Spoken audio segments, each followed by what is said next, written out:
สบายดีFCหมดทุกคนยินดีเข้าสู่ช่องน้อยเมืองรองนี่หน่อยกับกลับมาบ้านแล้วก็กำลังที่ไปหับเครื่องที่ไอเอกับไอดาวพลส่งมาเนาะเดี๋ยวนี้ก็ส่งมาทางฮุงอารุณก็ฮอดอยู่เมืองรองแล้วเดี๋ยวนี้ก็หน่อยก็สิไปเอา เป็นเครื่องมือสองบริจาคมาแต่ประเทศไทยเนาะมีFCใจดีเพิ่นบริจาคมาฝากน้ำเอ่ยดาวกับไอเอสังคมแล้วก็ไอเอกับไอดาวเป็นผู้ส่งมาลาวมาหอดอยู่เมืองรองให้คู่หน่อยเดี๋ยวหน่อยจี้ไปเอาอยู่ฮุงอารุณเดี๋ยวนี้ยังอยู่เฮือนกำลังออกจากเฮือนไปขี่รถจักรไปนำหลานสาว2 คนอุ้ยลองเด้งลมแล้วไหนก็ลองดาวลมเลยนะได้เข้าใจปากแล้ว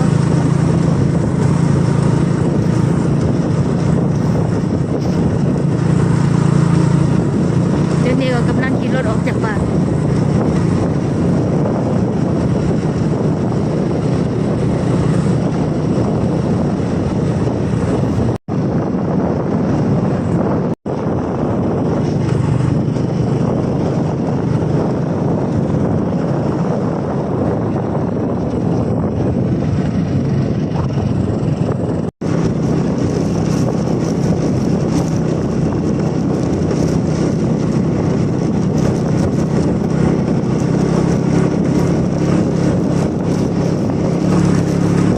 เราอยู่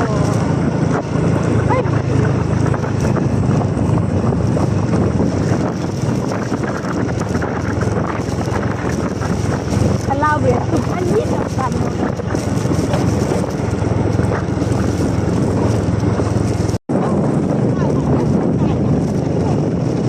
อันนี้ก็คือบัตรเจริญไซขายบัตรเจริญไซบ้านเราบรรยากาศตอนเช้า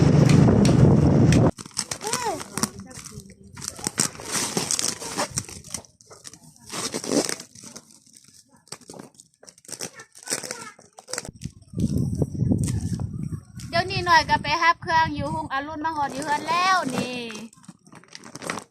นักดีนะFC เพิ่นใจดีฝากมาแต่ประเทศไทย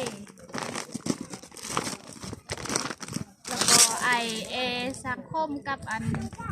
ไอดาวเป็นคนฝากมาให้มาหาหนองไผ่ลินอยู่นครหลวงเวียงจันทน์แล้วก็ให้หนองไผ่ลินฝากมาให้หนองหน่อยอยู่ฮอดอยู่เมืองร่องนี่ก็บอกหน่อยไปฮับอยู่เมืองร่องเดี๋ยวจิแก้เบิ่งข้างในเดือนที่สอง ดีใจแห้งเลย เดือนที่สอง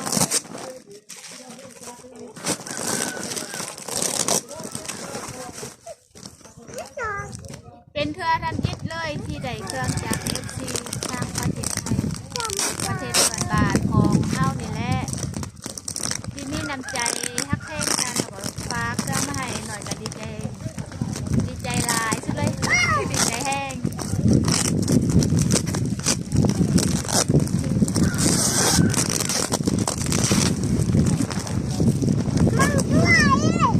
บรรยากาศก็ดีสุดเลย ลูกหยด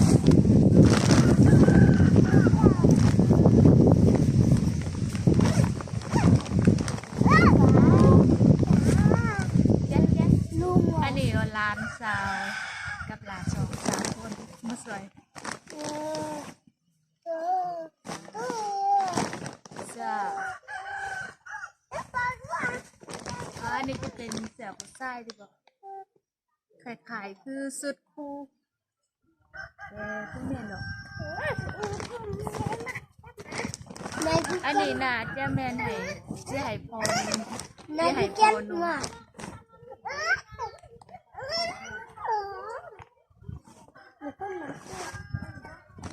อันนี้ก็จะใส่ ตียังไง แยง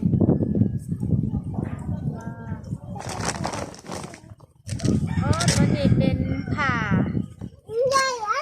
เส้นหรือว่าผ่าอาบน้ำเนาะหรือว่าเอามาเป็นผ่ามัดแอวบ่ ง่าย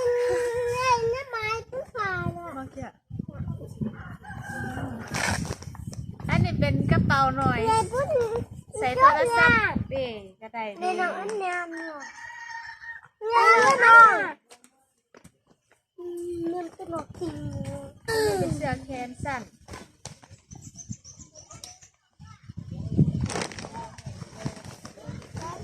เลยน้องเลย หน่อยฟุ้งฟิ้งอันนี้เสื้อ ลื เด็ ม กหน่อย พี่เลยลืมพี่ เป็นส่ง แม่ก็ล้างยังไง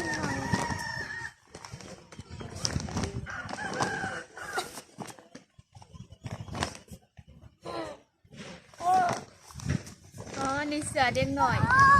ตัวนี้แม่นเป็นเสื้อผ้ามือสองเด็กค่ะบ่เป็นหยังเนาะเสื้อมือสองก็ยังเป็นเสื้อใหม่อยู่ ลือ ผู้ใดอยากบริจาคก็สามารถติดต่อ เรียกน้อง ได้ เล ห ย รือว่า ล้างนี่นะ ติดต่อหาอันเบาเอกสังคมก็ได้ เรียกน้องเล แล้วก็ให้ ย เพิ่นบอกน้องหน่อยอันนี้เสื้อเด็กหน่อย เสื้อเด็กหน่อยก็จะแม่นเจ๊ไฮล้านๆน้อง เนี่ยเนี่ยน้องแบบนี้เนี่ยน้องเลยเนี่ยน้อง ๆก็ดีเจ้เลย เลยน้องน้องเลย เวลาหน่อยลูกเบิ้งลูกบางอย่าง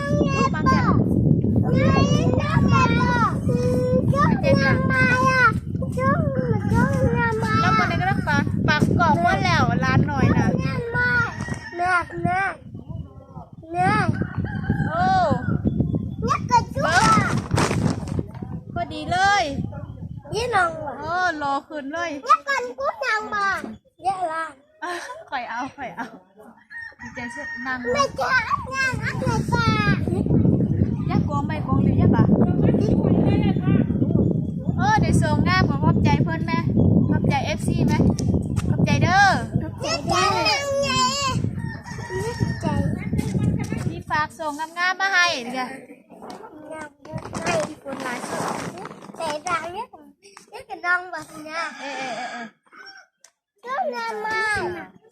ส่วนหลายจะเป็นเสือผู้ชายเสือแขนยาวลายโตอยู่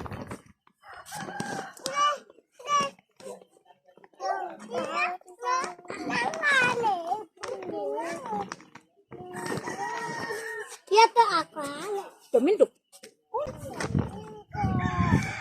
Jangan quá. Phụ chồng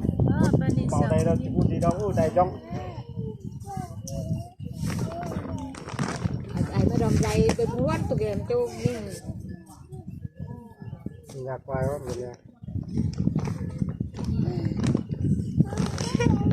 tôi biết Nè nắng bay nhà ba nè. Nắng bay à nè. Nè nắng bay à nè. nào chứ anh cũng ăn nòng một chút chừng cha Ngam suốt lời. Má à. Anh cười á. เป็นเสือแบบโซขาเนี่ยเฮ้ยลงให้ร้านหน่อยลงเดี๋ยวนุ่งกระโปรงใส่นี่แต่จุกกระโปรงอ่ะ chút nè เดี๋ยวนุ่งเสือทั้งนอกใส่ให้เบิ่ง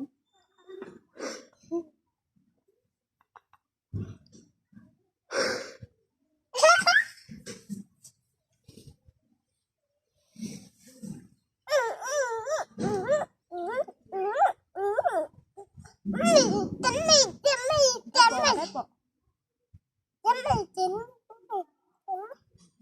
น่ะ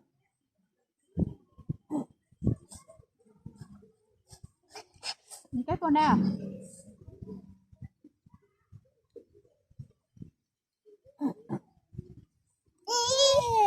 แล้ว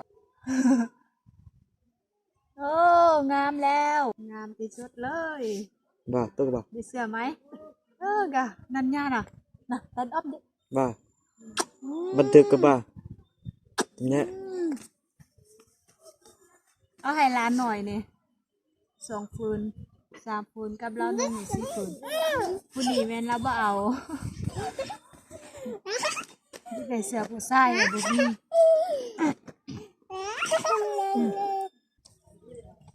เดี๋ยวนี้ก็เสื้อ หน่อยแม่นเอาแจกให้ร้านหน่อยแล้วก็ให้ร้านไส้แล้วก็เอาให้อายอยู่เฮือนนี่แหละเป็นอายกองหน่อยเองแล้วก็ให้พ่อได้พ่อก็เอาแล้วเนาะแล้วก็ส่วนที่เหลือนี่แม่นหน่อยจะเอาไปแจกอยู่โรงเรียนพุ่นอยู่บอนหน่อยซ้อนหั่นนี่พุ่นนี่แม่น